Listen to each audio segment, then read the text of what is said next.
Bienvenidos sean todos a este su espacio, el hogar de los clásicos. El día de hoy presentaremos el relato Dagon, escrito por Howard Phillips Lovecraft. Que lo disfruten. Estoy escribiendo esto bajo un esfuerzo mental considerable, ya que esta noche no seré más un ente vivo. Sin dinero y habiendo acabado con mi provisión de droga, es lo único que hace la vida soportable. No puedo aguantar más esta tortura. Me arrojaré desde esta ventana de la buhardilla a la sórdida calle. No creo ser un cobarde o un degenerado, pese a mi adicción a la morfina. No hayan leído estas páginas atropelladamente garabateadas, se podrá adivinar, aunque nunca se den cuenta plenamente, por qué debo buscar el olvido o la muerte. Fue en una de las zonas más abiertas y menos frecuentadas del anchuroso Pacífico, donde la embarcación de la cual yo era sobrecargo fue víctima de un corsario alemán del mar. La Gran Guerra estaba entonces apenas comenzando, y las fuerzas oceánicas de los hunos aún no se habían hundido en su degradación posterior. De modo que nuestro barco fue capturado legalmente y nuestra tripulación tratada con toda la imparcialidad y la consideración debidas a prisioneros de guerra. En efecto, tan liberal era la disciplina de nuestros opresores que 5 días más tarde conseguí escaparme en un pequeño bote, con agua y provisiones suficientes para un tiempo. Cuando al fin me encontré libre y a la deriva, tenía muy poca idea de cuál era mi situación. Navegante poco experto, solo sabía calcular de manera muy vaga, por el sol y las estrellas, que estaba algo al sur del Ecuador. No sabía en absoluto en qué longitud, y no se divisaba isla ni costa alguna. El tiempo se mantenía grato. Durante incontables días navegué sin rumbo bajo el sol abrasador, con la esperanza de que pasara algún barco o de que me arrojaran las olas a alguna región habitable. Pero no aparecían ni barcos ni tierra, y empecé a desesperarme en la soledad, en medio de aquella ondulante e ininterrumpida inmensidad azul. El cambio de fortuna ocurrió mientras dormía. Los detalles nunca los conoceré, porque mi sueño, aunque poblado de pesadillas, fue continuo. Cuando desperté, descubrí que me encontraba medio succionado en una especie de lodazal viscoso y negruzco, que se extendía a mi alrededor, con monótonas ondulaciones hasta donde alcanzaba la vista, en el cual se había adentrado cierto trecho mi bote. Aunque es posible imaginar que mi primera reacción fuera de perplejidad ante una transformación tan prodigiosa e inesperada del paisaje, en verdad sentí más horror que asombro, pues en la atmósfera y en la superficie putrefacta había algo siniestro. Siniestra que me heló el corazón. El lugar estaba lleno de peces descompuestos y otros animales menos identificables que se veían emerger en el cieno de la interminable llanura. Quizá no sea posible transmitir con meras palabras la indecible repugnancia que puede reinar en el absoluto silencio y la estéril inmensidad. Nada alcanzaba a oírse, nada había a la vista, salvo una vasta extensión de légamo negruzco. Si bien la absoluta quietud y la uniformidad del paisaje me producían un terror nauseabundo, el sol ardía en un cielo que me parecía casi negro por la cruel ausencia de nubes.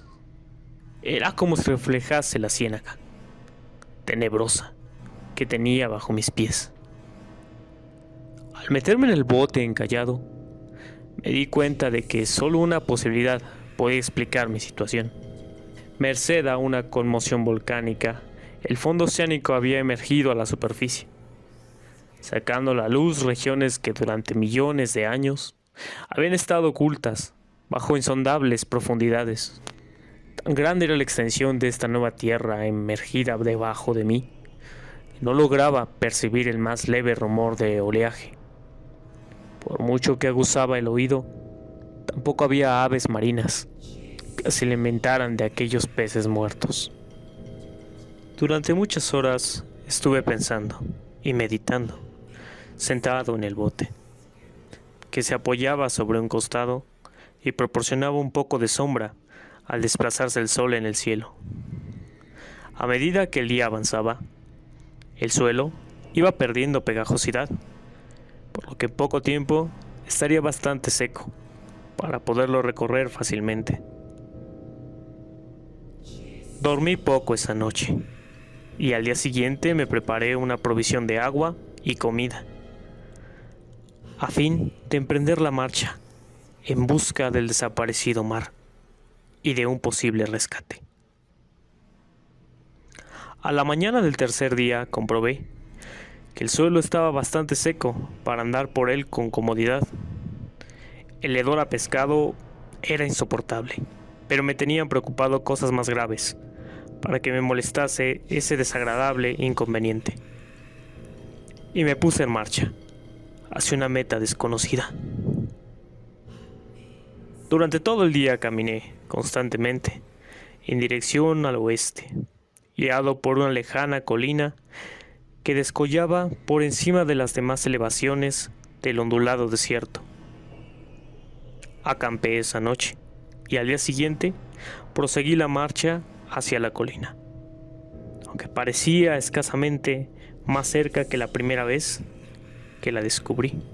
Al atardecer del cuarto día, llegué al pie de dicha elevación, que resultó ser mucho más alta de lo que me había parecido de lejos.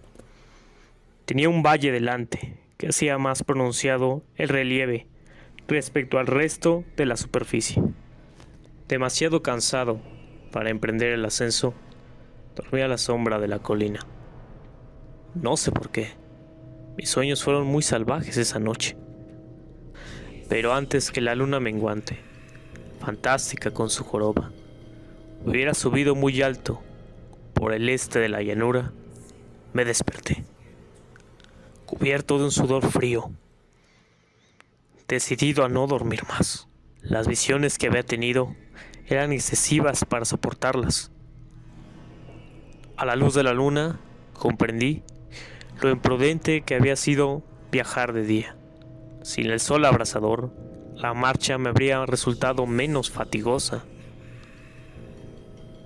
De hecho, me sentí de nuevo lo bastante fuerte como para acometer el ascenso que por la tarde no había sido capaz de emprender.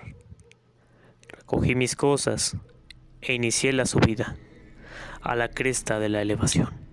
Ya he dicho que la ininterrumpida monotonía de la ondulada llanura era fuente de horror para mí, pero mi horror aumentó al llegar a lo alto del monte. Al otro lado vi una inmensa cima o cañón, cuya oscura concavidad aún no iluminaba la luna. Me pareció que me encontraba en el borde del mundo, escrutando desde el mismo canto hacia un caos insondable de noche eterna. En mi terror se mezclaban extraños recuerdos del paraíso perdido y la espantosa ascensión de Satanás a través de remotas regiones de tinieblas. Al elevarse más la luna en el cielo, empecé a observar que las laderas del valle no eran tan completamente perpendiculares como había imaginado. La roca formaba salientes que proporcionaban apoyos cómodos para el descenso. Y a partir de unos centenares de pies, el declive se hacía más gradual, movido por un impulso que no me es posible analizar con precisión, bajé trabajosamente por las rocas hasta el declive más suave, sin dejar de mirar hacia las profundidades, estigias donde aún no había penetrado la luz. De repente, me llamó la atención un objeto singular que había en la ladera opuesta, el cual se erguía enhiesto como a un centenar de yardas de donde estaba yo. Objeto que brilló con resplandor blanquecino, al recibir de pronto los primeros rayos de la luna ascendiente. No tardé en comprobar que era tan solo una piedra gigantesca, pero tuve la clara impresión de que su posición y su contorno no eran enteramente obra de la naturaleza. Un examen más detenido me llenó de sensaciones imposibles de expresar, pues pese a su enorme magnitud y su situación en un abismo abierto en el fondo del mar, cuando el mundo era joven, me di cuenta, sin posibilidad de duda, de que el extraño objeto era un monolito, perfectamente tallado, cuya imponente masa había conocido el arte y quizá el culto de criaturas vivas y pensantes. Confuso y asustado, aunque no sin cierta emoción de científico o de arqueólogo, examiné mis alrededores con atención. La luna, ahora casi en su cenir, asomaba espectral y vivida encima de los gigantescos peldaños que rodeaban el abismo, y reveló un ancho curso de agua que discurría por el fondo formando meandros, perdiéndose en dos direcciones y casi lamiéndome los pies donde me había detenido. Al otro lado del abismo, las olas bañaban la base del ciclópeo monolito, en cuya superficie podía distinguir inscripciones y toscos relieves. La escritura pertenecía a un sistema de jeroglíficos desconocido para mí, distinto de todos los que había visto en los libros. En su mayor parte, consistía en símbolos acuáticos, esquematizados, tales como peces, anguilas, pulpos, crustáceos, moluscos, ballenas y demás. Algunos de los caracteres representaban, evidentemente, seres marinos desconocidos para el mundo moderno, pero cuyos cuerpos, en descomposición, había visto yo en la llanura surgida del océano. Sin embargo, fueron los relieves los que más me fascinaron, claramente visibles al otro lado del curso de agua. A causa de sus enormes proporciones, había una serie de bajorrelieves, cuyos temas habrían despertado la envidia de un Dor. Creo que estos seres pretendían representar humanos, al menos cierta clase de hombres, aunque parecían retozando como peces en las aguas de alguna gruta marina, o rindiendo homenaje a algún monumento monolítico bajo el agua también. No me atrevo a describir con detalle sus rostros y sus cuerpos, pues el mero recuerdo me produce vahidos, más grotescos de lo que podría concebir la imaginación de un Poe o de un Bulwer. Eran detestablemente humanos en general, a pesar de sus manos y pies palmeados, sus labios anchos y flácidos, sus ojos abultados y vidriosos, y demás rasgos de recuerdo menos agradable. Parecían cincelados, sin la debida proporción, con los escenarios que servían de fondo, ya que uno de los seres estaba en actitud de matar a una ballena, de tamaño ligeramente mayor que él. Observé, como digo, sus formas grotescas y sus extrañas dimensiones. Pero un momento después decidí que se trataba de dioses imaginarios, de alguna tribu pescadora o marinera, cuyos últimos descendientes debieron perecer antes que naciera el primer antepasado del hombre de Piltdown o Neandertal. Aterrado ante esta visión inesperada y fugaz de un pasado que rebasaba la concepción del más atrevido antropólogo, me quedé pensativo, mientras la luna bañaba con misterioso resplandor el silencioso canal que tenía ante mí. Entonces, de repente lo vi. Tras una leve agitación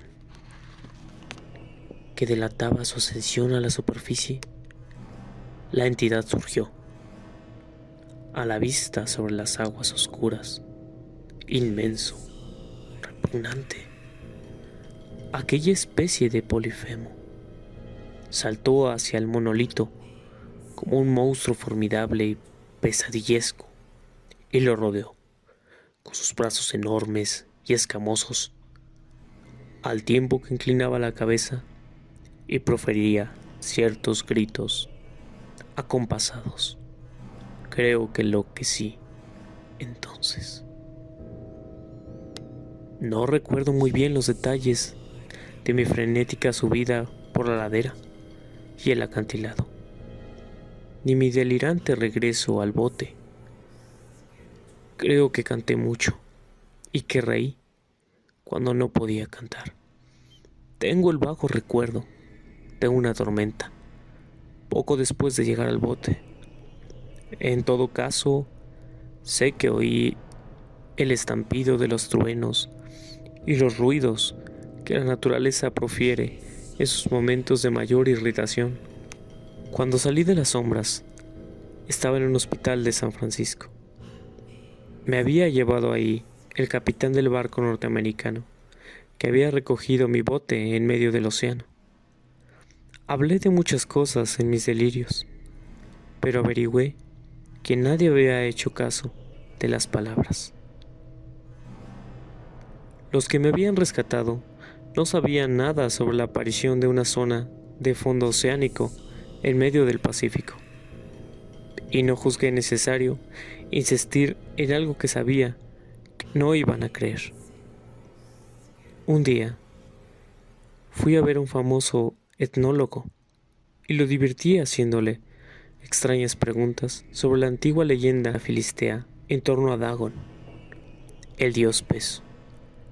Pero enseguida me di cuenta de que era un hombre irremediablemente convencional y dejé de preguntar. Es de noche, especialmente cuando la luna se vuelve gibosa y menguante. Cuando veo a ese ser, he intentado olvidarlo con la morfina, pero la droga solo me proporciona una sensación transitoria y me ha atrapado en sus garras, convirtiéndome irremisiblemente en su esclavo.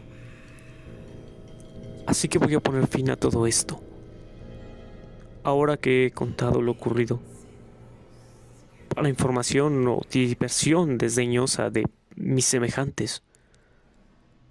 Muchas veces me pregunto si no será una fantasmagórica, un producto de la fiebre que sufrí en el bote a causa de la insolación cuando escapé del barco de guerra alemán. Me lo pregunto muchas veces, pero siempre se me aparece en respuesta a una visión monstruosamente vivida.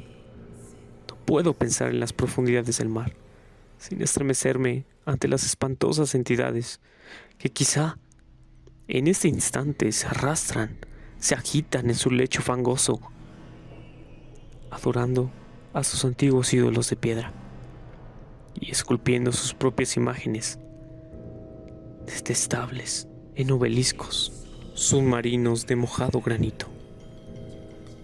Pienso en el día que emerjan de las olas y se lleven entre sus garras de vapor humeantes a los endebles restos de una humanidad exhausta por la guerra, en el día en que se hunda la tierra y emerja del fondo del océano en medio del universal pandemonio. Se acerca el fin. Oigo ruido en la puerta, como si forcejara en ella un cuerpo inmenso y resbaladizo. No me encontrará. Dios mío, esa mano. La ventana. Sí, la ventana.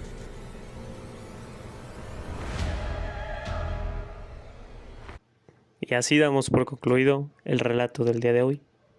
Espero que lo hayan disfrutado. Recuerden que en este espacio encontrarán todas sus historias clásicas. Si les gustó, podrían apoyarme suscribiéndose y dejando su like. Hasta la próxima.